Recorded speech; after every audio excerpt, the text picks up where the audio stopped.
awareness. And what that really is that you are able to understand as a moderator, as a leader, that you want to be the least anxious person in the room.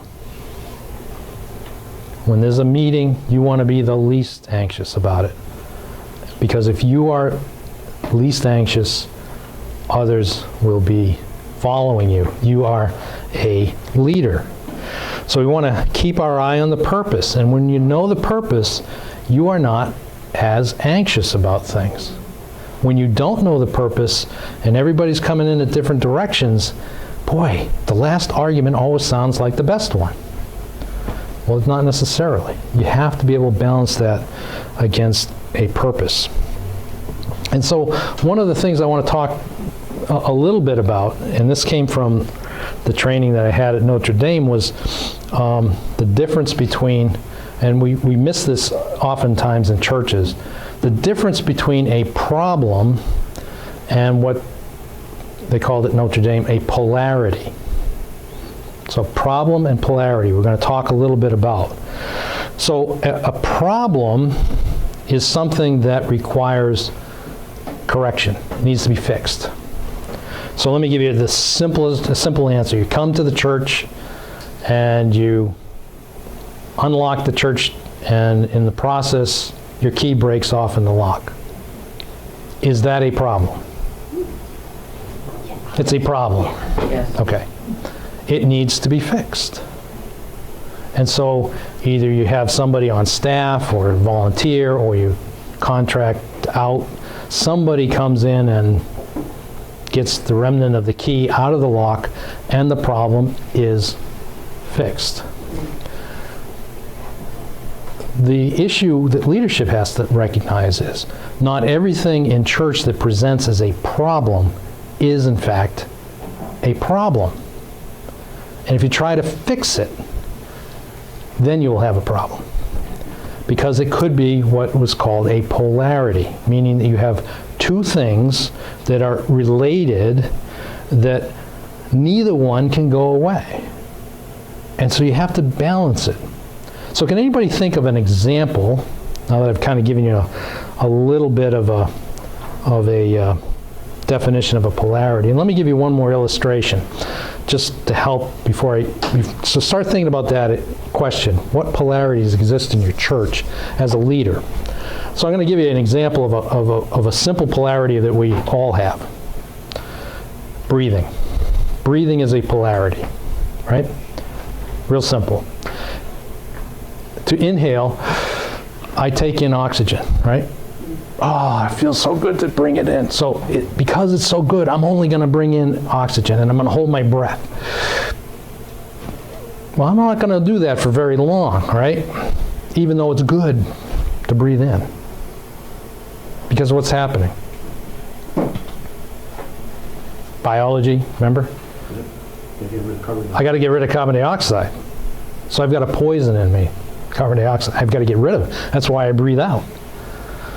And so I say, oh, feels so good to breathe out. Maybe that's all I'll do is I'll breathe out. Well, what's going to happen? I'm going to drop over because I need oxygen. If I try to approach breathing as a problem, I'm going to come up with the wrong answer and I'm going to have difficulty. It's a polarity, which means I have to breathe in and I have to breathe out in order for the whole system to function, okay? I have to do that. So I'm trying to get the best of breathing in and the best of breathing out.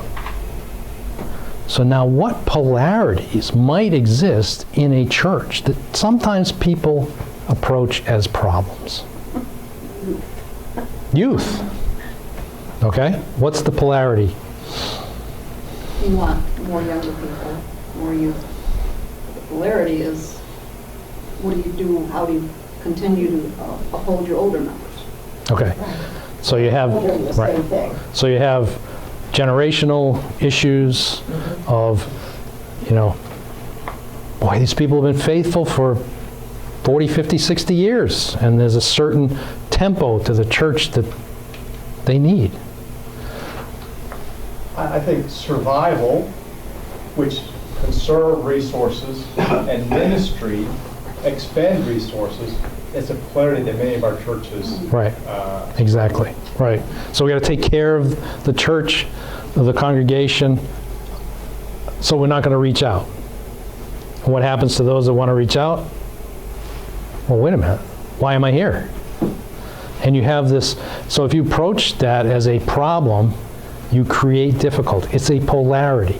And so you have to recognize, as a leader, this is back why this is a leadership discussion, am I trying to solve a problem, i.e. the broken key in the door, or am I recognizing that this is a polarity where I have to take the best of both circumstances, or three circumstances, and make them flow and get the best out of all of those? How do I revere and the traditions that my older members need, and yet at the same time not quench the excitement of the youth? That's a polarity. That's not a problem. And if you approach it as a problem, it's going to become a very big difficulty.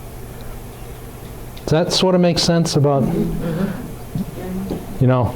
And what happens is, not many people understand that. And so what happens when you approach things as a problem that really aren't, people get really excited and upset and angry and frustrated. And you know that. You've all experienced that in some form. And you have to be that least anxious presence in the room. Do you remember the example of what was going on with the disciples when Saul showed up? We can't have this guy here, right? They were frightened. But Barnabas comes in and says, wait, this isn't a problem. We need to look at that, because he had his eye on the purpose. So you as a moderator, having your eye on the purpose, will be that least anxious presence. You'll understand, you'll be self-aware of what's going on. And so I would recommend this book as a means of doing that. I give you one quick example of how some moderators might behave. I haven't exactly seen this play out, but let's see if this works. I don't know what they have to say. It makes no difference anyway. Whatever it is, I'm against it. Matter what it is or who commenced it, I'm against it. Your proposition may be good, but let's have one thing understood. Whatever it is, I'm against it. And even when you change it or condense it, I'm against it. I'm opposed to it. On general principles, I'm opposed to it.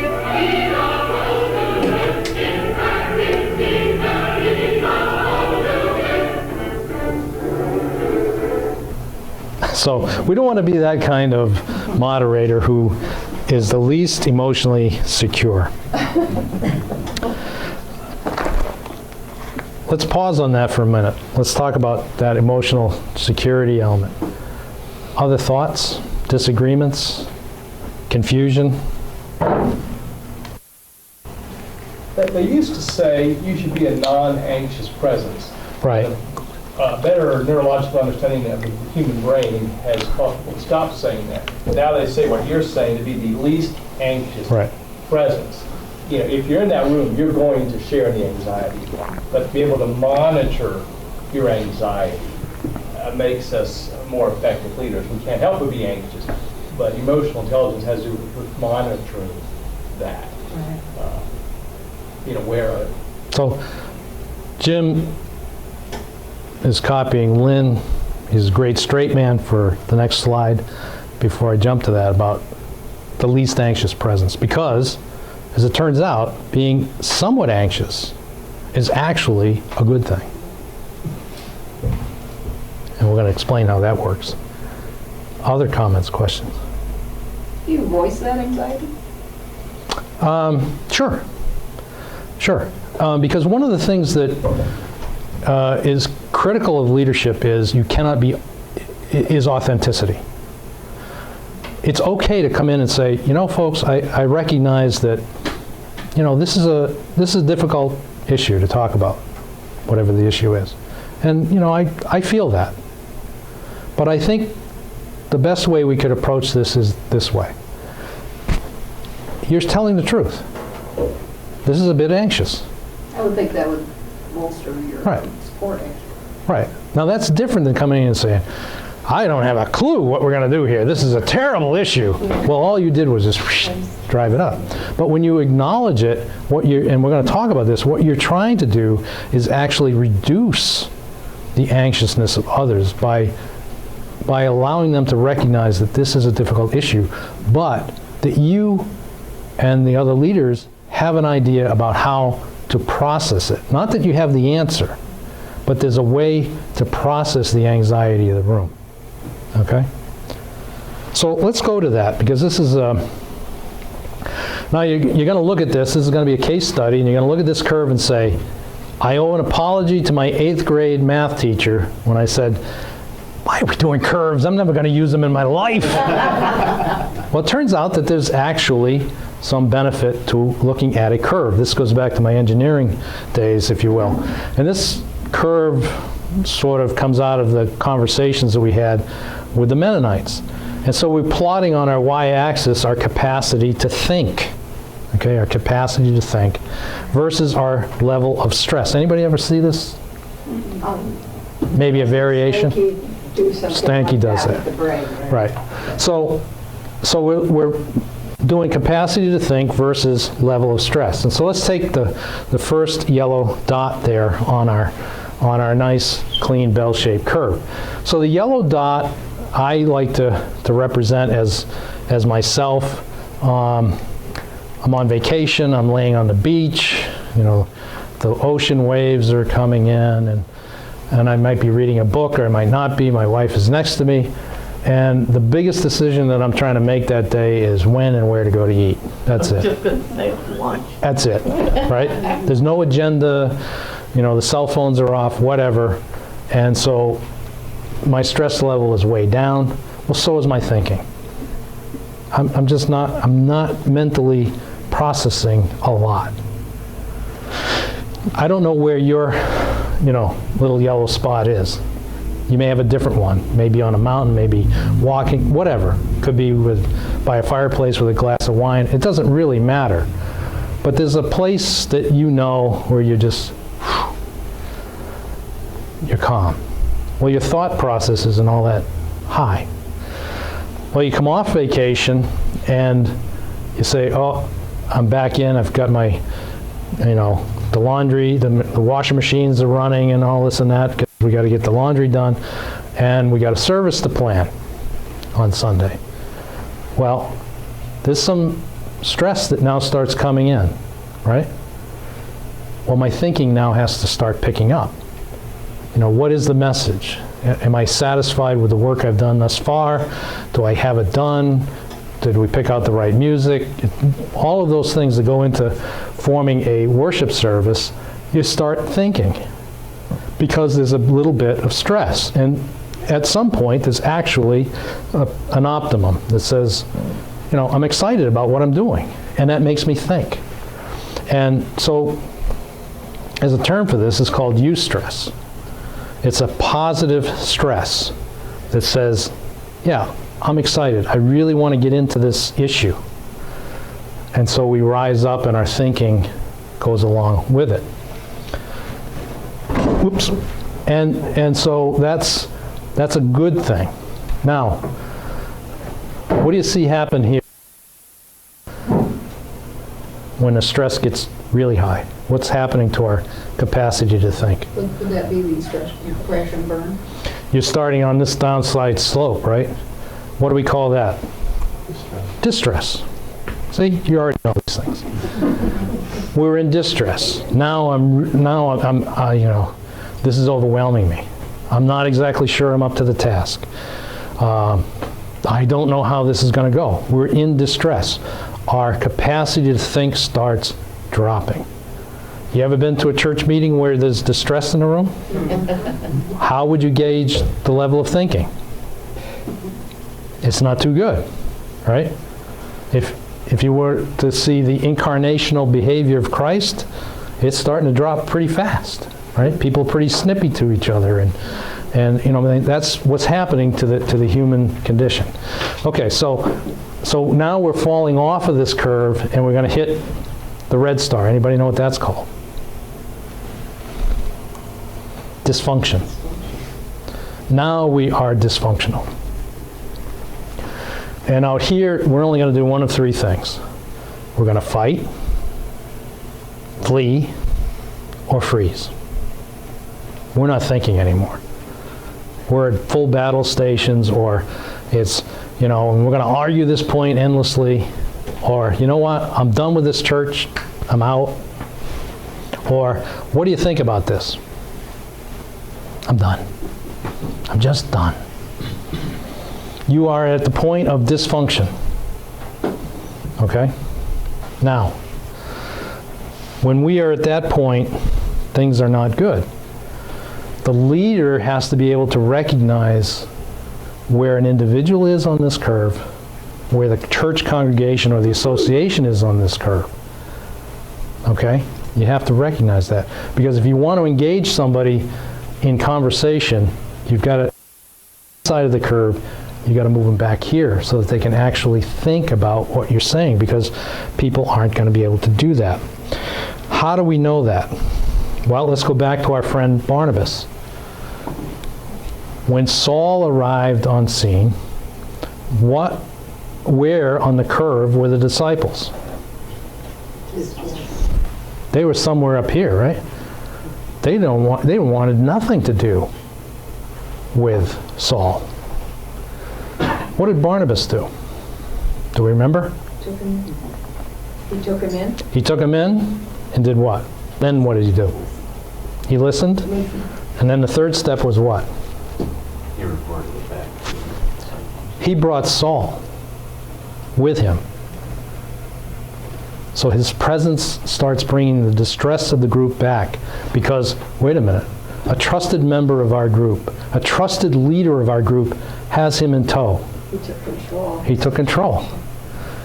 What did Barnabas do also? It says he told Paul's story. He had the emotional stability to say, wait a minute, listen to me. And he's calming the group and bringing him back up there. What did they finally conclude after Barnabas had done speaking? What did they do with Paul? Saul. They welcomed him in. They couldn't do that out here. They could do that here. Barnabas was a leader of emotional stability, understood the purpose. And because he understood the purpose, he was able to bring people back into the fold of hearing what was going on. So you as a moderator have to be able to do this. You want to be thinking about these things. How do you calm people down? By your presence. Yes, Wendy. I see the difference between, because I've been thinking that the moderator and the pastor in some respects have that same kind of leadership objective, but I see that the moderator has a unique advantage, because they are, like, as a pastor, I am actually outside the congregation, even though I feel like I'm part of the congregation. I'm really not. But the moderator is an insider, and so they have that ability. If you have that strong leader, they have that ability to bring that situation that's over here back to center. Correct. Where the pastor oftentimes doesn't have that ability because you're the pastor. So Wendy's pointing out a really important thing, differentiation of leadership positions between the pastor and the moderator. The moderator is always a part of the congregation, right? A space part. The pastor is sometimes a space part of the congregation, and sometimes is a part, single word, from the congregation. And having a moderator who is always part of the congregation, who has that calmness, that understanding of purpose can be an enormous potential. Barnabas was not of the inner circle of the church. He was not one of the 12, right? So he was a part of the congregation. And he was able, because he kept his eyes focused on the purpose, to help bring Saul into this position where people would actually listen to him. And so that was really done by the power of persuasion of Barnabas, not by force.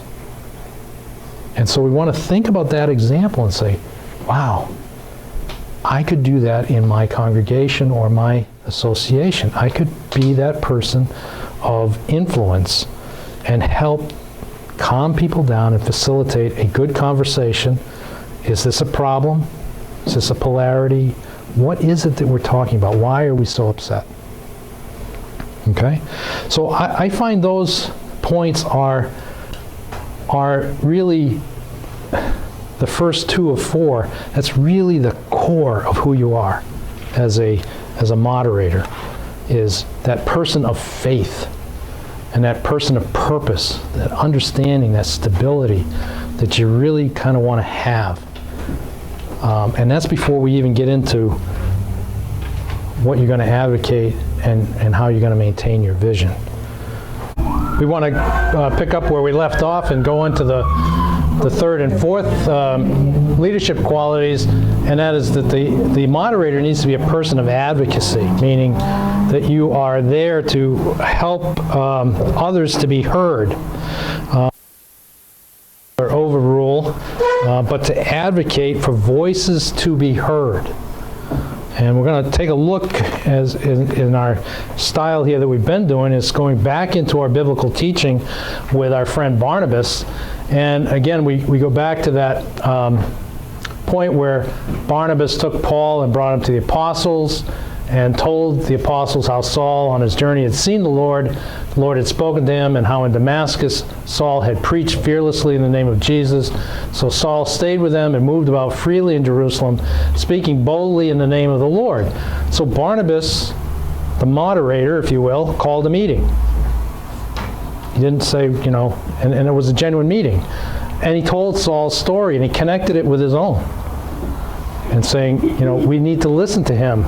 I've talked to him. He connected it with the apostles' story and the commissioning that came from Jesus. So there was, again, that purpose was there. Paul put his standing with the apostles at stake. He had a reputation, and he put it at risk, and said, this person needs to be heard, and you make a decision. And he moved the community of believers from that dysfunction of we're fearful back through distress up to that point where they could actually hear the testimony of Saul. And so it says Saul stayed with them and moved freely and spoke boldly. So there was this advocacy that our friend Barnabas did on behalf of Saul. Now we're going to go to another teaching from our friend Barnabas, advocacy for the Gentiles. So there was, as we know from Scripture, there was a big controversy within the early church about the status of Gentiles. Were they genuine converts? Were there other requirements? And so we read in Acts chapter 15 that there was this Jerusalem conference, if you will. And it says, then some of the believers who belonged to the party of the Pharisees stood up and said, the Gentiles must be circumcised and required to keep the laws of Moses. So now you have one group that has staked out an absolute position. Not that ever happens in church, right? And the apostles and elders met to consider this question. And after much discussion, Peter got up and addressed them. And so Peter gets up. So now we have Peter, and he makes his address and says what he's going to say, and concludes, we believe it is through the grace of our Lord Jesus Christ that we're saved just as they are, they being the Gentiles. Now, this is an interesting, I've underlined something very interesting. It says, the whole assembly became silent as Barnabas spoke. What does that suggest to you was going on before this? Yeah, right? Disagreed. It was sort of a cross-table conversation, blah, blah, blah. And then our good friend Barnabas stands up and says, I need to talk to you. Where's the authority for that? It's in the person. That's an inferred authority. He stood up and everyone became quiet. There are people that I've met in government and business and in the church that when they stand up to speak, everything stops. And Barnabas was that person of faith, of purpose, and people understood. Let's calm down. Let's hear this man out. And note, it says Barnabas and Paul. Now, why that's important is in ancient writing, whoever is the most important to the story is mentioned first. Okay? Barnabas and Paul. So at this particular conversation, Barnabas is more important to the story than Paul. And they're talking about what they've done through the Gentiles. So Barnabas talked again about the Gentiles' story and in all dimensions of the Gentile story and about the commissioning from Jesus. And he moved the assembly from a possible division and split to unity because he brought people back up that curve, if you will, to the point where they could actually hear what was going on. They didn't argue positions. They listened to a person who could advocate on behalf of the Gentiles who were not present. Okay? So Barnabas was this extremely influential person. Let's take one more. This is often cited as this particular scenario as a downside of Barnabas and Paul, that they had come apart. And it was a conflict that wasn't resolved. But there's another way to read this story. It says Barnabas wanted to take John, also called Mark, with them. This is on the third trip. But Paul didn't think it was wise to take him because he had deserted them in Pamphylia and had not continued with them in the work. So if we remember back, John, well, sometimes it's called John Mark or John Mark, had left the trip before it was completed. And they, being Barnabas and Paul, had a sharp disagreement and they parted company.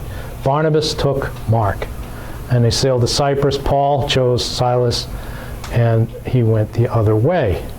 So Barnabas was talking on behalf of a future leader of the church. And he believed in advocating for second chances. Right? John Mark had left the first trip without completing it. That upset Paul. But Barnabas said, no, people are entitled to a second chance, which is sort of interesting that Barnabas also argued for Paul. And so Barnabas could overlook the failure. And we have to be able to be, as a moderator, you have to be able to overlook somebody's personal failure. If they tried something and it didn't work out, it doesn't mean that everything they're going to do won't work out. Oh, I always remember when, so-and-so said we should do this and it failed. All of a sudden, anything they have to say has no weight. Barnabas is saying, no, that's not true. And we see later that Paul writes, only Luke is with me, get Mark and bring him with you because he is helpful to my ministry. If not for Barnabas, Mark, we might be tempted to say Mark would not have become important to the ministry of Jesus Christ and to be recognized by Paul as an important member of ministry, even though he had departed from him. if not for Barnabas, because he was willing to stand and say, wait, one failure doesn't make for an end. One time when I was working for the federal government, I was called to interview an Islamic cleric who was supporting some people who had interests that were not consistent with the United States. We'll leave it that way. One of the things he told me as I interviewed him was, he says, I have this firm policy. If you make one mistake with me, just one, I'll cut you off forever. One mistake, you're done.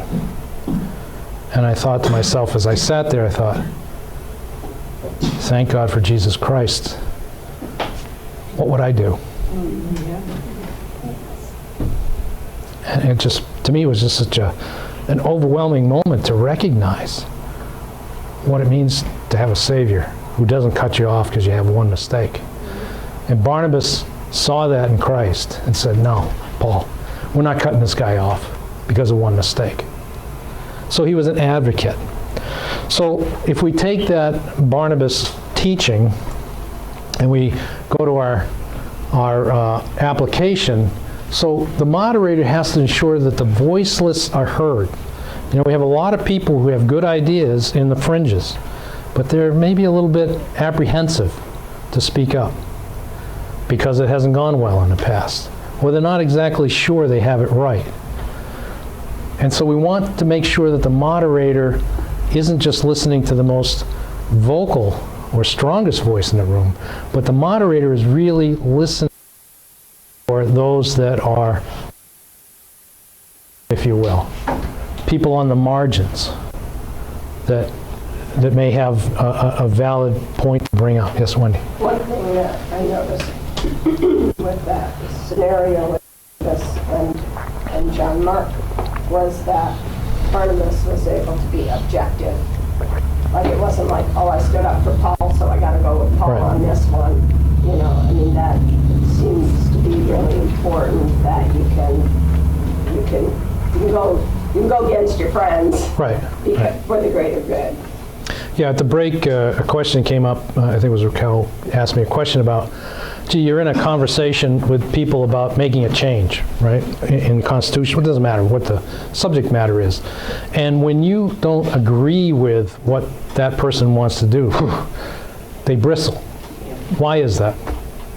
What are they telling you in that? Their opinion matters more. Okay. What else are they? What are they feeling? But they're not saying. Threatened. They're feeling that because you don't like their idea, you do not like them. John Mark left. Barnabas didn't take it as, you don't like me. Okay. We can forgive that. Let's move forward, forward, forward. Paul may have taken it more personally. We don't know. But you want to be looking for that we, just because somebody doesn't agree with us, doesn't mean that they don't like us. But we take it so personally, don't we? I mean, it's just... and so we want to look at that. So let me give you a quick case study here. And this kind of talks about the traditionalists and the youth, okay? Polarity, not a problem, but a polarity. So the youth group had raised some funds and they purchased some books with praise songs in them to supplement the hymns of tradition. And so that went well, and after a year of making use of these songbooks, someone complained, don't you like that, someone? That someone complained to the Board of Deacons that the song in that book called Lord of the Dance, you know that one? Yes. That was inappropriate. And the Board of Deacons agreed, and then gave the youth group 3 options. Tear out the offending pages of the book. 1. 2, put paste on those 2 pages so they couldn't be opened. Or 3, remove all the books from use. After 2 weeks, the youth group still had not responded. And the youth group leader has confided in you as the moderator that several of the youth are very disillusioned about church. What have we got going on here? What are you going to do as a moderator?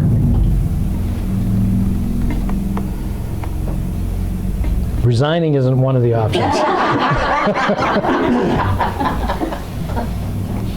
can actually speak to this because 25 years ago when I was really a youth, I was asked by my father, who was a deacon, to take communion with him, like bring it around to the congregants.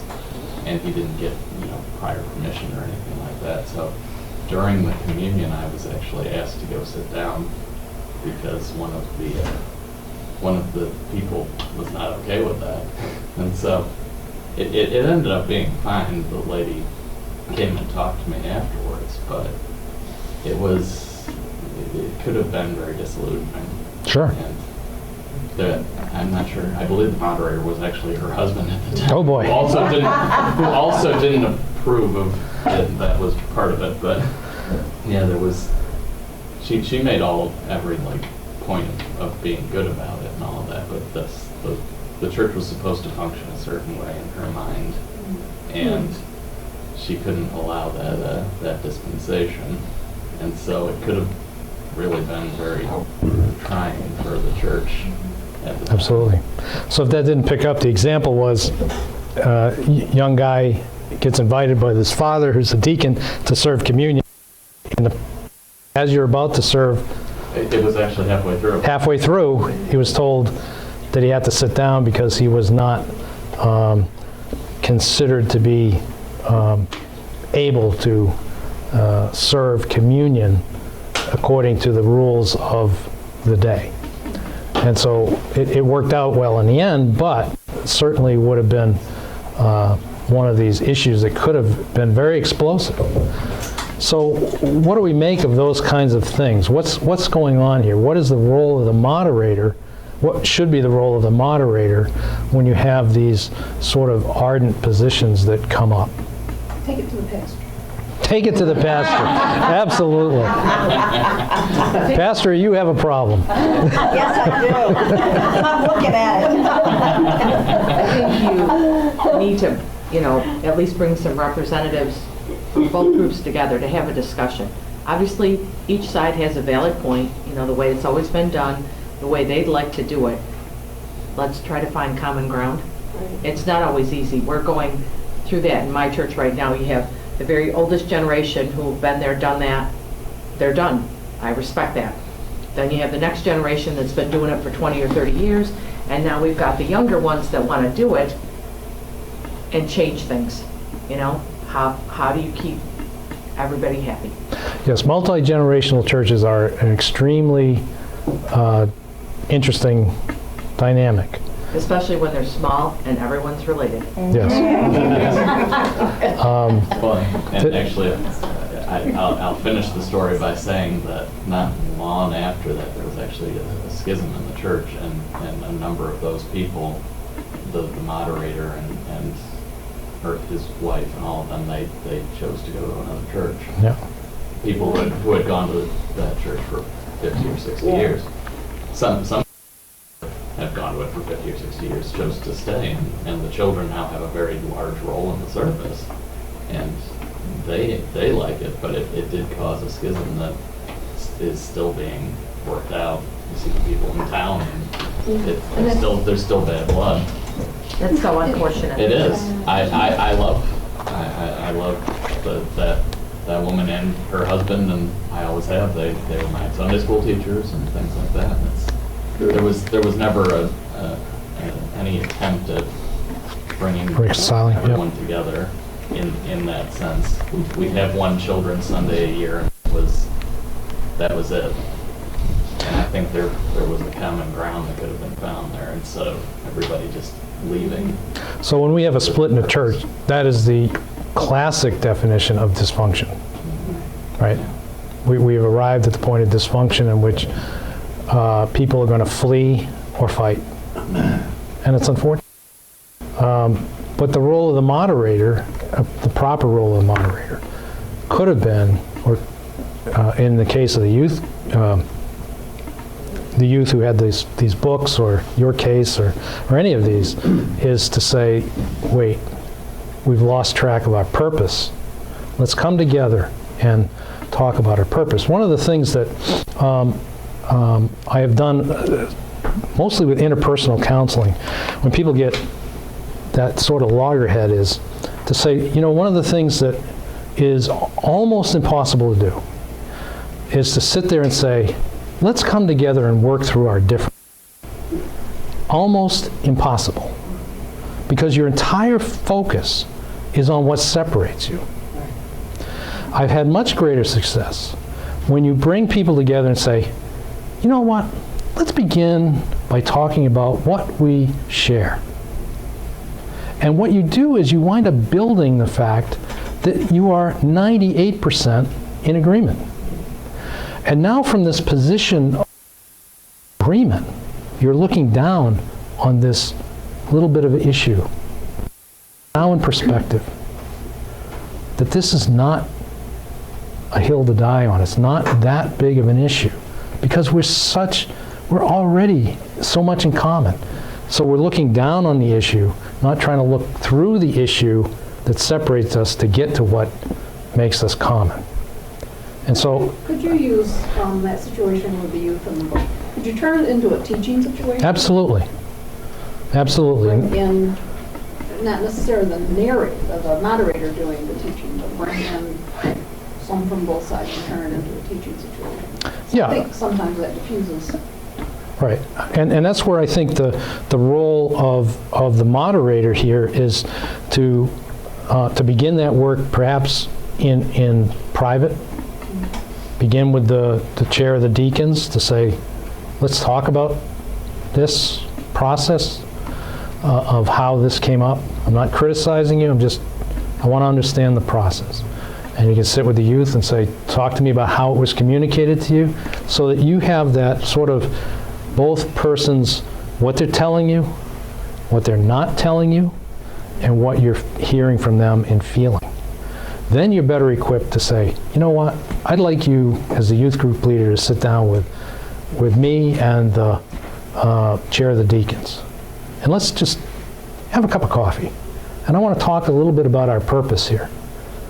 And how do we work this together? Again, talking about your commonalities first. Sometimes if you jump too quickly and you say, well, let's everybody get in a room, it doesn't always work because people haven't done the homework to say, let's talk about what are we concerned with here? And start that process of bringing people from that dysfunction, because this is a dysfunctional decision by the deacons. It may be a right one, but it's a dysfunctional decision. I'm not going to, overrule them. But you want to bring people back into, let's talk about this from a context of agreement, not working through our differences. And I think the moderator can do that by advocating that you open yourself up to hear the other person. And that's what Barnabas was doing. He was saying to the disciples, hear Saul. Even if I have to tell it. Hear the Gentiles' story. Paul, listen to Mark's story. It's important. So he's advocating. He's not trying to he didn't have authority in any kind of other context other than inferred. And he was constantly using that inferred authority, which I think is what the moderator has in great amount. If they're a person of faith, if they're really committed, if they have they understand the purpose and they can keep that focus, they have tremendous influence in the church, all positive. And so I think it's an excellent teaching moment. Was there a solution? Well, this is one of those things where this was a case study. This was not my case study, thankfully. And so I don't have the right answer, but in terms of how they decided it, but it was more about, well, what's the process you're going to use to get to a better answer?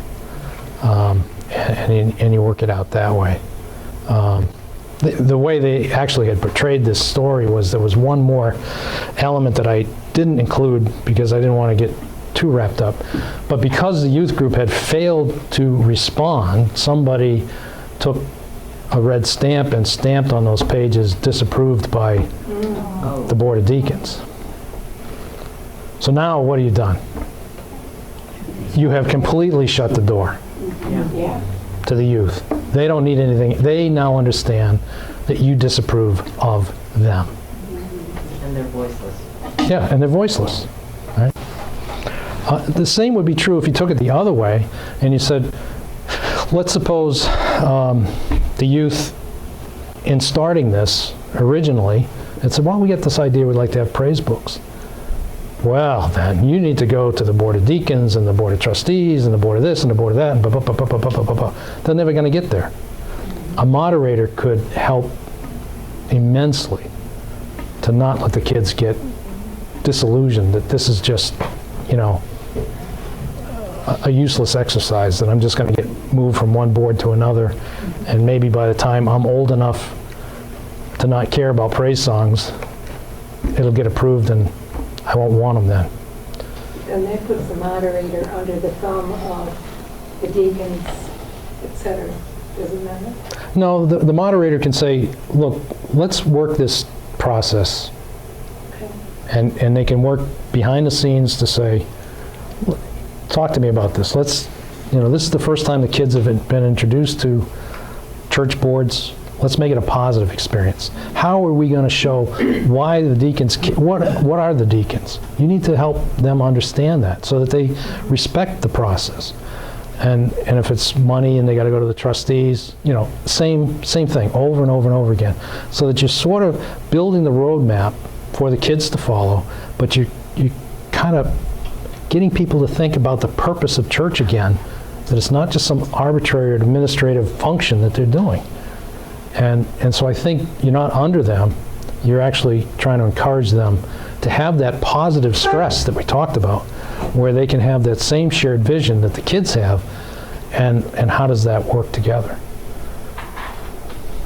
So I think there's great value in what the moderator can do uniquely, because they can cross every single board there is, every committee, in one form or another they are part of. Okay, so person of advocacy. Got to listen for the people in the fringes, if you will. Anybody else have comment on being an advocate?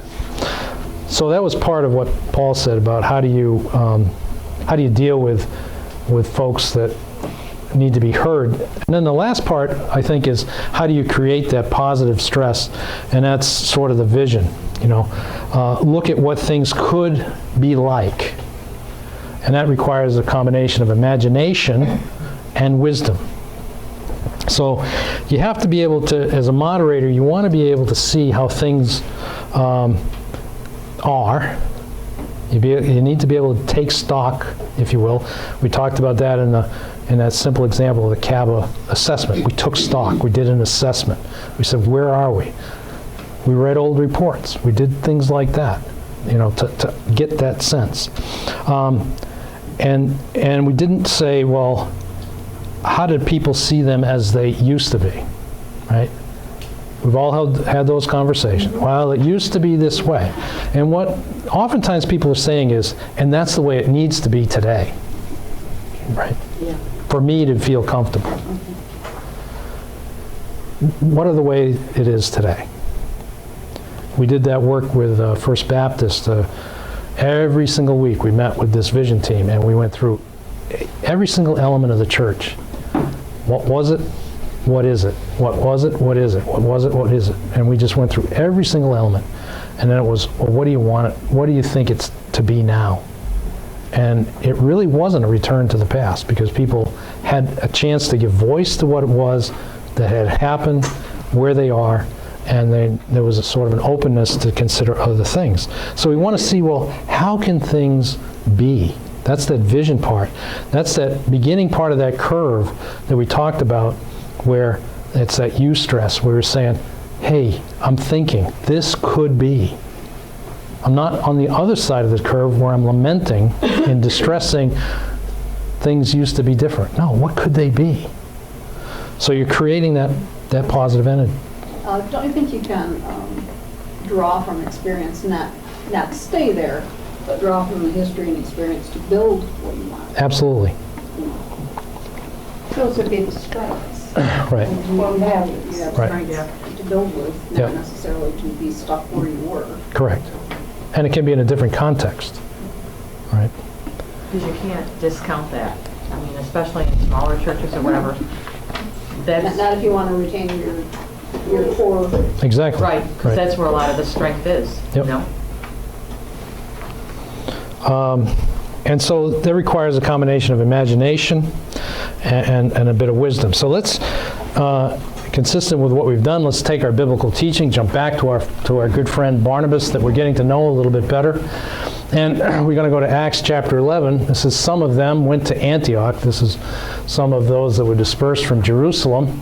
And they began to speak to the Greeks or Gentiles, also telling them of the good news about the Lord Jesus. And the Lord's hand was with them, and a great number of people believed and turned to the Lord. News of this reached the church in Jerusalem, and they sent Barnabas. You see the role he's starting to play, to Antioch. And when he arrived, Barnabas arrived, and saw what the grace of God had done, he was glad. And he encouraged them all to remain true to the Lord with all their hearts, to be people of faith, committed. And so Barnabas was a trusted member of the early church, and he was judged to be able to make good and wise judgments about what could be. And so they said, Barnabas, you go check this out. And he saw and he imagined what the impact of this good news of the coming to the Gentiles. And he recognized visionally Antioch was an important opportunity. Couldn't be missed. This was tremendous work. He had, again, because this is sort of a wow moment for him. He has the purpose in mind. He has an understanding that there's something here that could be. And so he's checking it out. Now, what comes with that is, okay, this is a wow moment, but I got to use some wisdom here. So he's got a vision. So now he's going to couple it with some wisdom. Then Barnabas went to Tarsus to look for Saul. And when he found him, he brought him to Antioch. So for a whole year, Barnabas and Saul, notice the order, Barnabas and Saul, met with the people of the church and taught great numbers of people. Barnabas shared Jesus' vision for Saul, that he would be able to preach to the Gentiles. And he said, bingo, I know a guy who would fit well here. That's vision, that's wisdom. It says there's something that God's already been doing. He's been laying out the markers. We've just got to pull them together. So he invited Saul to be a partner with him in making disciples. Okay? And so that's what's beginning. And Barnabas gladly allowed Saul, then Paul, to take the lead in missionary journeys to the Gentiles that came later. He wasn't so stuck on the idea of this vision that it was his and his alone. He saw the need for Saul. And if you go do your study of Acts, you're going to find that it's Barnabas and Saul, Barnabas and Saul, Barnabas and Saul, until 13, and it switches. So Barnabas was the key person until Paul stepped up and became the key person. And then after Acts chapter 15, we never hear about Barnabas again. We only hear about Paul. But he was okay with this. Barnabas was okay with this switch being flipped. But he was the leader of Saul. So he had, they did missionary together with Barnabas in the lead, and then when it became clear that Paul needed to rise up, Barnabas was okay with that. The only difference is, the only break in this